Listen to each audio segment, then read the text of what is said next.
আমরা মন্দারমণিতে পৌঁছে গেছি। আর আমরা যে রিসর্টটায় আছি সেটার নাম তরঙ্গমালা রিসর্ট। আমরা আগের ভিডিওটাতে দেখিয়েছি কিভাবে আমরা নিজেদের গাড়ি নিয়ে কলকাতা থেকে মন্দারমণি এসে পৌঁছালাম। আজকের ভিডিওতে আমরা যে জায়গাটায় আছি সেটা একটু ঘুরে দেখাবো। কেন আমাদের মনে হয়েছে ফ্যামিলি নিয়ে এলে এটা ভীষণ একটা ভালো থাকার জায়গা সেটা এক্সপ্লেন করব। আমরা আর বাবা মারা মন্দারমণিতে কী কাণ্ড কারখানা করে এনজয় করেছিলাম সেটাও দেখাবো। তবে সবার আগে একটা ইম্পর্ট্যান্ট ইনফো। আচ্ছা, এখানে এলে অবশ্যই আপনারা ক্যাশ নিয়ে আসবেন সঙ্গে করে। ইউপিআই বা কার্ডে পেমেন্ট সবসময় এরা নেয় না, কোনো কোনো সময় যদিও বা নেয়, ওরা বোধহয় তার সঙ্গে ট্যাক্স বা হাবিজাবি কিছু জিনিসপত্র অ্যাড করে। ফলে ক্যাশ যদি আপনারা সঙ্গে ক্যারি করেন সেটাই সব থেকে বেস্ট। আমরা যেরকম খুব একটা ক্যাশ ক্যারি করছিলাম না, তো এখন আমরা এটিএমে টাকা তুলতে যাচ্ছি। এই জায়গা থেকে কিন্তু এটিএমের দূরত্ব ওরা বললো 10 কিলোমিটার, আমি এক্স্যাক্টলি বলে দেবো কত কিলোমিটার লাগলো। তো আমাকে প্রায় দীঘার মেন রোডে যেতে হবে ক্যাশ তোলার জন্য। তো আপনারা অবশ্যই ক্যাশ নিয়ে আসবেন।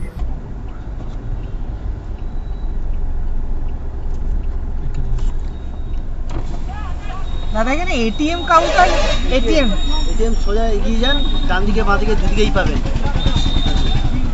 সামনের দিকে এগিয়ে চলে যান, ডান দিকে বাঁ দিকে।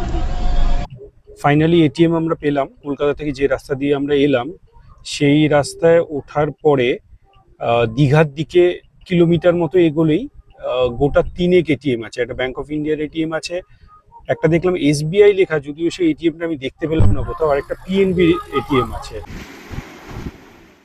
এই হচ্ছে তরঙ্গমালা রিসর্ট। আমরা 3টে রুম নিয়েছি। একেবারে এই সামনের ঘরটা দেখাচ্ছি।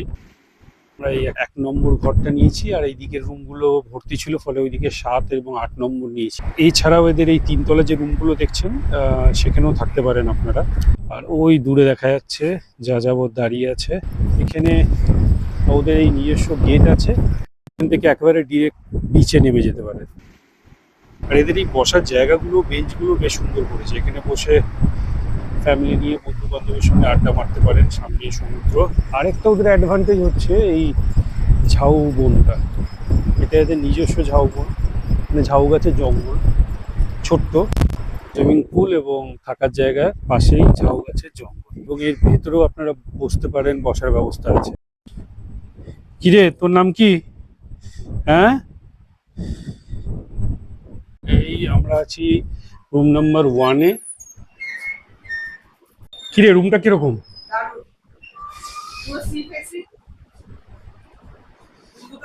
এসি আছে, 2টো ফ্যান, ফলে গরমে কোনো, এই রুমের জানলা থেকে একেবারে সমুদ্র দেখা যাবে। এবং একটা জানলা নয়, এরকম 2টো জানলা আছে, আরেকটা জানলা, তো এখান থেকে সমুদ্র দেখা যাবে। রুমটাও বেশ ডিসেন্ট, বেডের সাইজ ঠিক আছে। এবং এই দিকের জানলাটা দিয়েও আপনি আপনারা সুইমিং পুল বা সমুদ্রের ভিউ দেখা যাবে। হ্যাঁ, প্রথমে আমি মানে যখন ইনিশিয়ালি রুমটায় ঢুকলাম তখন মানে যথেষ্ট গরম লাগছিল, এবং গরম আছেও। আজকে 10 তারিখ, ফলে গরম এখানে আছে। কিন্তু আমরা বোধহয় 5 মিনিটও এসিটা অন করার 5 মিনিটের মধ্যে ঘরটা যথেষ্ট ঠান্ডা হয়ে গেছে। এখন খুবই কমফোর্টেবল লাগছে। আর আপনারা যে এই 2টো পিছনে জানলা দেখতে পাচ্ছেন, এই দিকের জানলাটা এবং এই দিকের জানলাটা, এটা অন্য রুমগুলোতে আপনারা পাবেন না, কিন্তু এই জানলাটা দেখতে পাবেন। এই জানলাটা আছে, এবং এই জানলা এবং বারান্দা থেকে আপনারা বাকি প্রত্যেকটা রুম থেকে সমুদ্র দেখতে পাবেন। অনেককেই দেখেছি বাথরুম দেখতে এবং দেখাতে দুটোই খুব একটা পছন্দ করে না, কিন্তু যে কোনো হোটেলে ঢুকলেই প্রথম আমি যেটা দেখি সেটা বাথরুম। মানে আমার জন্য পরিষ্কার বাথরুম হওয়াটা খুব ইম্পর্টেন্ট। তো আপনাদেরও বাথরুমটা দেখাচ্ছি। তো বাথরুমের বাইরে একটা আয়না আছে, ছোট্ট আয়না, সাজুগুজুর জন্য এটা ব্যবহার করা যেতে পারে। আর এই হচ্ছে বাথরুম, গিজারও লাগানো আছে দেখতে পাচ্ছি, কমোড, শাওয়ার। আর বারান্দা তো আপনাদের দেখালাম, এই বারান্দা, এবং বারান্দা থেকে আপনারা সমুদ্র দেখতে পাবেন। আর এখানে আরেকটা রুম আছে, আর এদিকে সুইমিং পুল। আমাদের তো খুবই ভালো লাগছে। আমাদের রুমের এখন ট্যারিফ নিচ্ছে 2500 টাকা করে এক একটা রুম। আর এগুলোই ওরা বললো যে ফ্রাইডে, স্যাটারডে, সানডে এই 3 দিন উইকেন্ডে 3500 হয়ে যায়। আর সিজনে বোধহয় আরও মানে ডিমান্ড সাপ্লাইয়ের উপর এদের রেটগুলো চেঞ্জ হতে থাকে। এটা এদের 3তলা বিল্ডিংটা, সবার উপরের তলার রুম। আর এখান থেকে সমুদ্র খুব সুন্দর দেখা যায়। আর এদের প্রপার্টিটা কিন্তু বেশ বড়, যেটা এখানকার আর কোনো হোটেলে বোধহয় নেই। সেটা হচ্ছে এদের নিজস্ব ঝাউবনের জঙ্গল। সেটা ছাড়াও পিছনের দিকে ওই পুকুর আর কটেজগুলো এদেরই। রুমটার সাইজ বেশ ডিসেন্ট। ওপরের তলার অ্যাডভান্টেজ হলো বিছানায় শুয়ে শুয়ে সমুদ্র দেখা যাবে। কিন্তু বাথরুমটা একটু ছোট কিন্তু পরিষ্কার।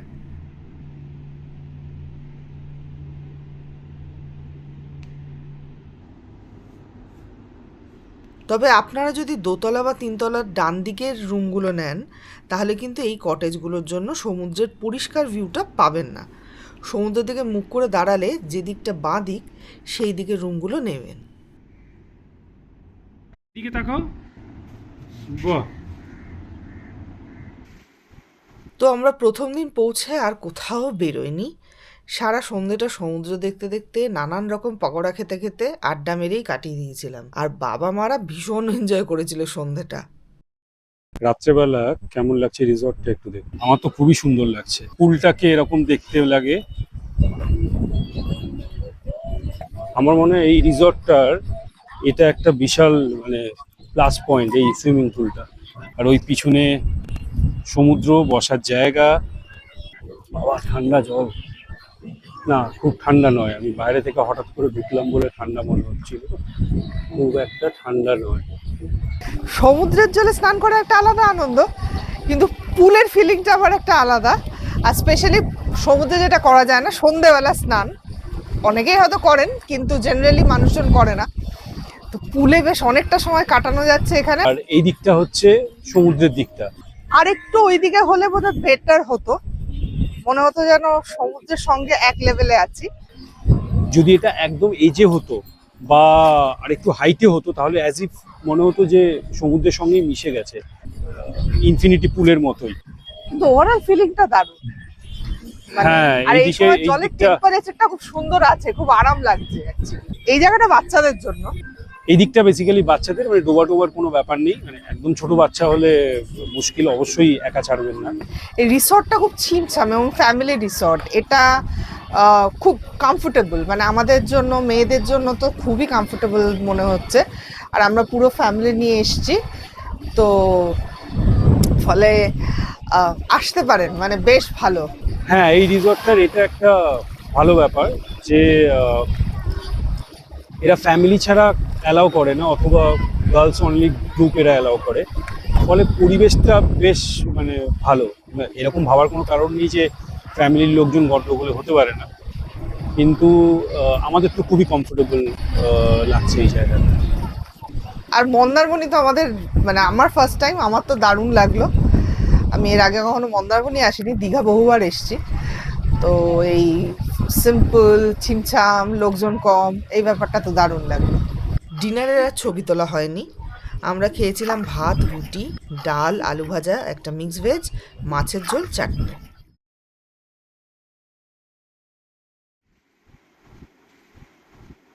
আমি যখন উঠলাম ততক্ষণে বাবার ব্যায়াম করা, সমুদ্রের ধারে হাঁটা হয়ে গেছে।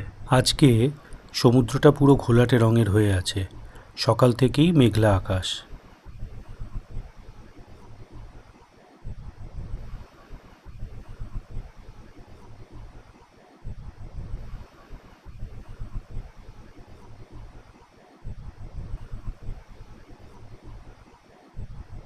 সকালে উঠেছিলাম সানরাইজ দেখবো বলে, কিন্তু আজকে এত মেঘ ছিল যে আজকে আর সানরাইজটা দেখা হয়নি। এই জনগণ যাচ্ছে সমুদ্র স্নানে। দেবস্মিতা আমার মা আর আমার শ্বশুর মশাই। এদের কিছু এনার্জি বটে সমুদ্রে স্নান করার ব্যাপারে। বালুকা বেলায় ঝিনুক কুড়ানো চলছে। মেঘলা হয়ে থাকায় রোদের তেজটাও খুব একটা ছিল না সেদিন, ভালোই লাগছিল।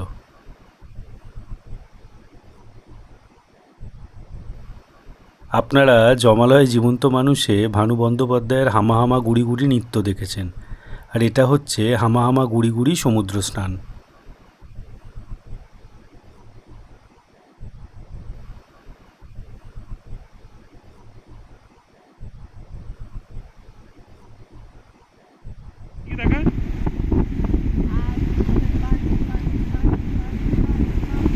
আর এরা মন্দাকিনী পোজেই সারাক্ষণ বসে রইল। হ্যাঁ, নামো আস্তে আস্তে। এরা কিন্তু সমুদ্রে স্নান করে একেবারেই ক্লান্ত হয়নি। হাত স্লিপ করে না জানো, আস্তে আস্তে নামবে, আস্তে আস্তে নামো।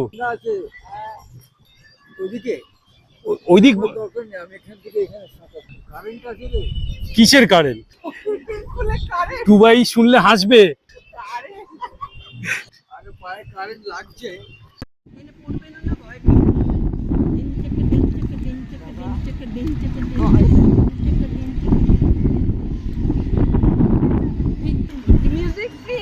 হ্যাঁ, কি দেবে? মিউজিক এই যে ওরা কাজ করছে, তুমি ডিস্টার্ব। দাঁড়া, মিউজিক দাও, আমরা সাঁতার কাটছি। মিউজিক কারা কারা কারা কি এটা? এটা ব্রেস্ট স্ট্রোক বলে। হ্যাঁ, কিরকম কিরকম আরেকবার দেখাও। এই হচ্ছে এই হ্যাঁ, এই ঠিক আছে, করো দেখি। হ্যাঁ,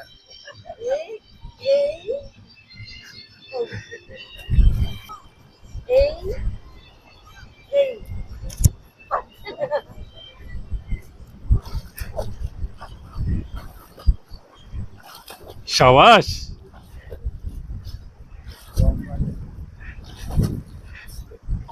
কারেন্ট আছে বলছি, কিসের কারেন্ট? কারেন্টই নেই। ওয়াটারে যেমন স্নান করা যায় সেরকম নয় এটা। এ তো সুইমিং পুল, এর আবার কারেন্ট কি? আরে ওই দিক থেকে হাওয়াটা আসছে না, জলটা ঠেলছে। পাচ্ছে না। এই দিকটা আবার জল বেশি একটু। কাকু দিন, আপনিও 4-5টা দেখিয়ে দিন। এই সাবাস।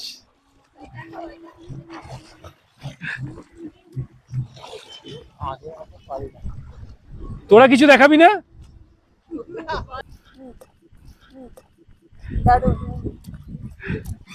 এইবার ব্যাক স্ট্রোক, বুঝলে, ব্যাক স্ট্রোক হচ্ছে এইরকম, দেখবে তোমার দম ফম আটকে না যায়। মুখটা ওপরে। হ্যাঁ, এই যে যাকে চিৎ সাঁতার বলে। কিছু বলুন, কেমন লাগছে? দারুণ। ভাল লাগছে? কেমন লাগছে? কি বলছো? ভালোই লাগছে। তাহলে সেফ ডুব সাঁতার দিতে বলছে তোমায়। হ্যাঁ, চিৎ সাঁতার ওই দিক থেকে এদিকে দেবো, ওই দিক থেকে হাওয়াটা আসছে তো। হ্যাঁ, ওইদিকে কিন্তু ডিপ, এদিকে অত ডিপ নেই। ডিপ নেই মানে গলা অবধি, তার বেশি না। আমি তো রড ধরেই সারা জীবন দাঁড়িয়ে রইলাম। হ্যাঁ, রড ধরেই সারা জীবন দাঁড়িয়ে রইলাম। খুব ভালো লাগছে, ভীষণ ভালো লাগছে। মা কেমন লাগছে? এটা না থাকলে আমি ভালো প্যান আমার বক্সার দিয়ে দেবো একটা। ওই দিক থেকে ওই দিক যাওয়া যাচ্ছে, কিন্তু ওই দিক থেকে ওদিকে আসা যাচ্ছে না। নদীর জলে এইটা থাকে না, ফলে নদীর জলে লোকে সহজে সাঁতার দিচ্ছে। সাঁতার ওই তো বললাম। তোমার ভালো লাগছে না জলে? হ্যাঁ, হ্যাঁ বাবা, হ্যাঁ। ভালো লাগছে তো জলে? হ্যাঁ, সেটা বলি। পুকুরের জল দেখিস না, স্থির থাকে তো। পুকুরের জল এইরকম আসে না। জল ওইখানে সাঁতার দেওয়ার সুবিধে। জল না, ওইখানে জল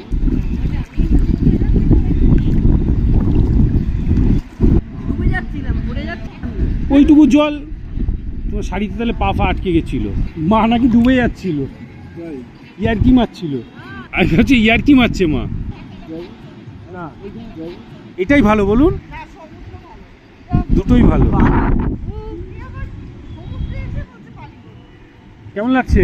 দারুণ দারুণ, অসাধারণ, অসম ফিলিং। অবস্থা দেবো না না, ভাইকে ভাবছি একটা ফোন মারবো। করবো? ভাই এ ভাই করবো? হ্যাঁ। এই যে সমস্ত বড় বড় সুইমার, আর মানে এটাই আমি বলছিলাম, এটা যদি আপনারা ফ্যামিলি নিয়ে আসেন, মানে মা বাবাদের নিয়ে আসেন, তাহলে এটা খুবই সুন্দর, মানে ওরাও খুব এনজয় করবে। একেবারেই সমুদ্রের ধারে, এই পিছনে যেটা কালকেও দেখিয়েছিলাম সমুদ্র। আর যদি এই কটেজগুলো থাকেন তাহলে তো খুবই ভালো, এগুলো একেবারেই সামনে, একদম টুক করে নেমে পড়তে পারে। স্নান টান হয়ে গেল, এবার যাচ্ছি খেতে, দেখা যাক খাওয়া দাওয়াটা এদের কিরকম হয়। এটা এদের খাওয়ার জায়গা, ডাইনিং এর জায়গা। এখান থেকেও দূরে সমুদ্রটা একটু দেখা যাচ্ছে। আমরা লাঞ্চে খেলাম ভাত, ডাল, মাছের ঝোল, মিক্স ভেজ, চিকেন, চাটনি, পাঁপড়। Vehicle ahead motion detected. আমরা দুপুরে ট্রেনে ঘুম দিয়েছিলাম, তারপর 6:45 নাগাদ বেরোলাম দীঘা ঘুরতে। এই পুকুর কটেজ যেগুলো দেখা যাচ্ছে, এটাও কিন্তু এদেরই প্রপার্টি। কটেজগুলোর ট্যারিফ ভীষণই বাজেট ফ্রেন্ডলি।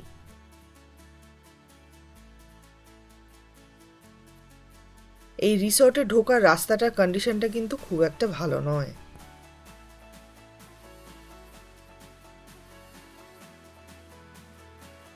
সূর্যাস্ত হচ্ছে গোধূলি আলোয়, বেশ ভালো লাগছে জায়গাটা।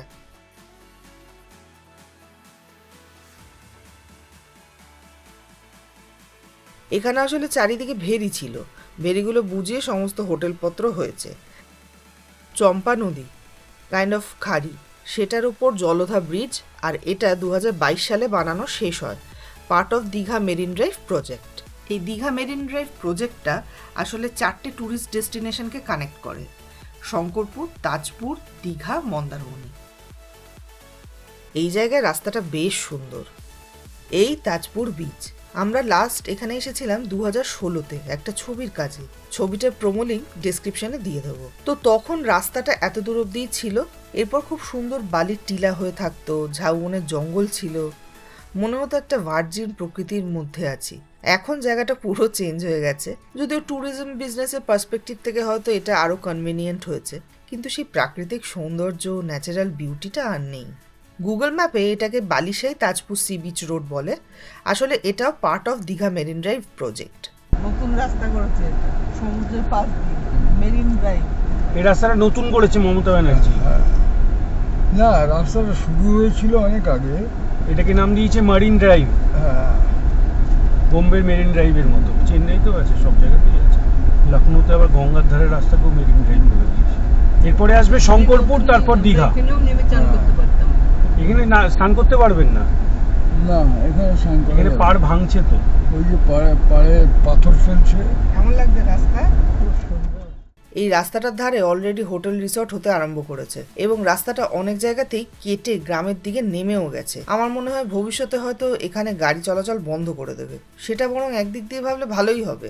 আমাদের বা যারা প্রকৃতি আমরা ভালোবাসি, তাদের একটাই কনসার্ন, সমুদ্রের ধারে গাছপালা, জঙ্গল, এখানে যেমন ঝাউবনের জঙ্গল, এটা তো প্রাকৃতিক বিপর্যয়ের এক ন্যাচারাল ব্যারিয়ার হিসেবে কাজ করে। তা সেগুলো কেটে ফেলে যদি হোটেল রিসর্টের জায়গাগুলো ভরে যায়, তাহলে কি হবে?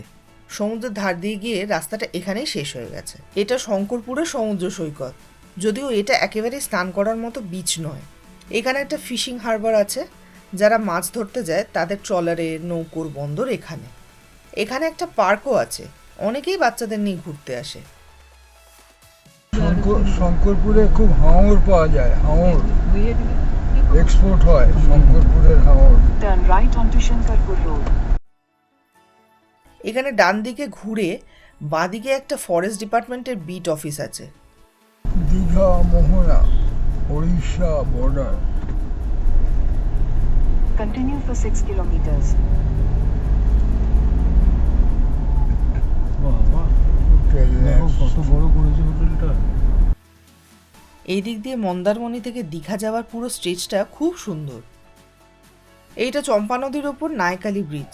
ব্রিজটা পেরোলেই কালী মন্দির আছে একটা। আমার মনে হয় হয়তো সেই মা কালীকেই নতুন কালী, বা এই বাংলা উড়িষ্যা বর্ডারের যে লোকাল ডায়ালেক্ট, তাতে নায়কালী বলে, আর তাই নতুন কালী মন্দিরের পাশের ব্রিজ হিসেবে এটার নাম রাখা হয়েছে নায়কালী ব্রিজ।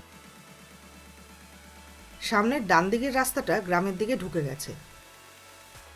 এখানেও হাইট ব্যারিয়ার লাগানো আছে যাতে বড় গাড়ি ঢুকতে না পারে। আর এই দিকটা চম্পা নদীর বা খাড়ির পাশ দিয়ে দিয়ে দীঘাতে গিয়ে উঠেছে। এটাও part of Digha marine drive project.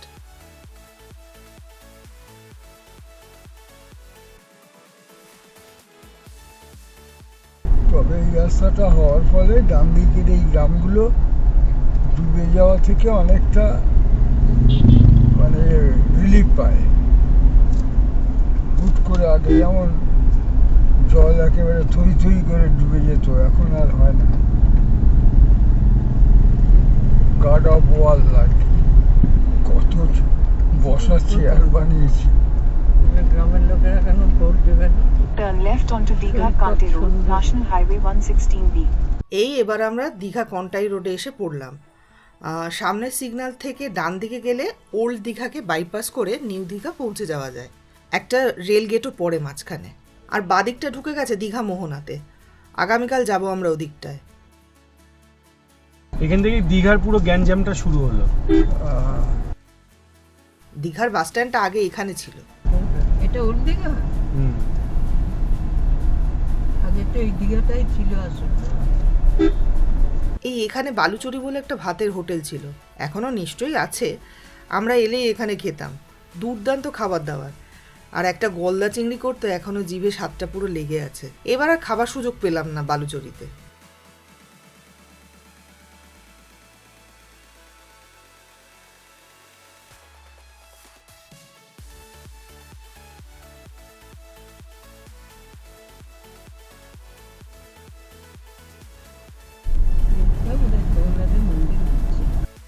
এখানে পুরীর জগন্নাথ মন্দিরের আদলে আরেকটা মন্দির তৈরি হচ্ছে। এটা গেট, পিছনে মন্দির। এটা দীঘার রেলওয়ে স্টেশন। আমরা তো Take left onto Digha Railway Station Road, সকালবেলা Shankarmata Road. এসছি, মিটিং করেছি, আবার 4টে ট্রেনে কলকাতা ফিরে গেছি। আমি আর রাসবিহারী এসেছিলাম, রাসবিহারী দত্ত। ওদের তো বাড়ি এখানেই রামনগরে। ওল্ড দীঘা থেকে নিউ দীঘায় ঘুরবে। এই নিউ দীঘায় ঢুকে গেছি। আমি শুধু ভাবছি এটা সিজন নয়, উইকডেজ, তাতেই দীঘাতে এরকম ভিড়। তাহলে সিজনে কীরকম ভয়ঙ্কর ভিড় হয় সেটা সামলানো প্রশাসনের জন্য কি চ্যালেঞ্জিং ব্যাপার। আর তার চেয়েও ইম্পর্টেন্ট, মাটির একটা ধারণ ক্ষমতা আছে তো। লাখ লাখ মানুষের স্যানিটেশন, গার্বেজ ম্যানেজ করার ইনফ্রাস্ট্রাকচার এই শহরটার আছে বলে তো মনে হয় না। এগুলো হোটেল হোটেল ভর্তি ভর্তি, মানে কত লোক আসে ভাবুন। বাবা তো এসব দেখেইনি। পুত্রের বৌদি প্রত্যেক মাসে আছে দুজন, ওরা দুজন একটা কনস্ট্রাকশন। সব এই যে দেখছি না, এই বিল্ডিং, তার পিছনে বিল্ডিং, সবই হোটেল। মানে লোকে কত টাকা ইনভেস্ট করেছে। এবং আজকে বৃহস্পতিবার, দেখুন আজকেও কত গাড়ি, পুরো ভর্তি। পেছনে পেছনে পেছনে পেছনে ভর্তি।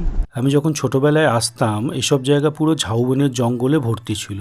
আর এই সমস্ত ঝাউবনের জঙ্গলের মাঝখান দিয়ে হেঁটে হেঁটে সমুদ্রে স্নান করতে যেতাম। সব কেটে সাফ করে দিয়েছে। 7 টাকায় কতক্ষণ? গুরুজনেরা বলছে না, লোভ, কর্পোরেট লোভ। আর এই লোভই আমাদের ধ্বংসের কারণ হবে।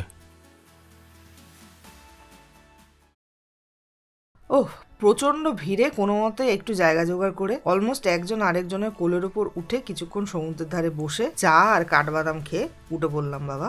আসলে আমার মা বাবা কখনো দীঘাতে আসেন, তাই ওদের এখানে নিয়ে আসা। কিন্তু এই ভিড় দেখে মা বললো আর আসছি না দীঘা, মন্দারমণিই ভালো। একই তো সমুদ্র, সুন্দর বিচ, হেঁটে চলে বেড়ানো যায়, শান্তি করে বসে সমুদ্র দেখা যায়। পুরনো দীঘায় ওয়েস্ট বেঙ্গল গভর্নমেন্টের ইরিগেশন বাংলোটা ছিল, তো এখনো আছে? নিশ্চয়ই আছে। এখনো আছে।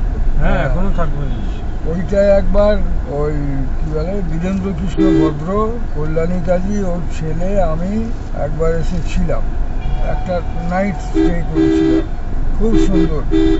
আর একটা আছে ওই পুরনো দীঘায় ঢুকতে কলকাতার দিক থেকে মীনাক্ষী বলে একটা ওয়েস্ট বেঙ্গল গভর্নমেন্টের ফিশারি ডিপার্টমেন্টের বাংলো আছে, ওটা খুব সুন্দর, নিরিবিলি জায়গা। আর একটা এখানে ছিল West Bengal government labour and welfare department, তাদের একটা এখানে রেসিডেন্স ছিল, লোকজন বুক করে এখানে থাকতে পারত খুব সস্তায়। তখন তো এত ভিজিটার বা টুরিস্ট আসতো না। তোরা দুবার দীঘা সমুদ্রের স্নান করছিস, ওই যে ছবিটা আমাদের শোয়ার ঘরে আছে এখনো। হ্যাঁ, তখন তো ফাঁকা। হ্যাঁ, চলে। নায়কালী মাতার মন্দির। আচ্ছা, নতুন কালী বোধহয়, নায়কালী। দেখো এই মাঝ রাস্তায় কিরম বসেছে, গাছুর কাছে টাস করে চমৎকার। বাদাম আছে, বাদাম খাবি? বাদাম তো আমার ব্যাগেও আছে, আইলা। 4:48, 8:48, মানে 9:45 কাছে। আমরা ফিরে সেই পুলে নেমে একটু জলকেলি করলাম। কেমন লাগছে রাত্রেবেলা? রাতের জলটা ভালো ঠান্ডা, আরো ঠান্ডা।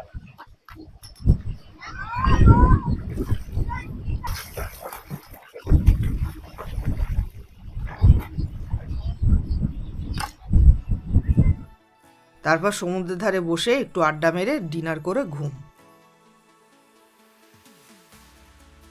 খুব শিগগিরই দেখা হচ্ছে, ভালো থাকবে।